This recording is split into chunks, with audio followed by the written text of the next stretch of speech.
হরে কৃষ্ণ, রাধে রাধে। আমি গীতার কথায় আপনাদের সুস্বাগতম। আজকে আরেকটি ভিডিওতে গীতার ত্রয়োদশ অধ্যায় প্রকৃতি পুরুষ বিবেক যোগের প্রথম শ্লোকটি পাঠ করছি। আপনারাও কিন্তু আমার সঙ্গে অবশ্যই পাঠ করবেন। ওং নমো ভগবতে বাসুদেবায়, ওং নমো ভগবতে বাসুদেবায়, ওং নমো ভগবতে বাসুদেবায়, ওং তৎসৎ। হরে কৃষ্ণ। শ্লোকটি আমার সঙ্গে উচ্চারণ করবেন।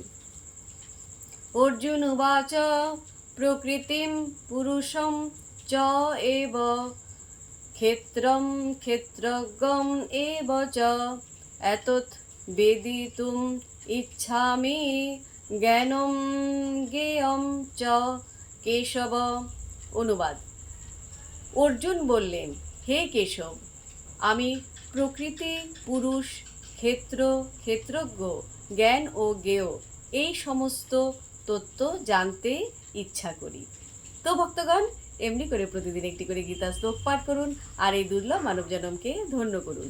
আর আমাকে কমেন্ট করেছেন দেবদাস মণ্ডল, রাধে রাধে। আপনাকেও রাধে রাধে। হরি বল।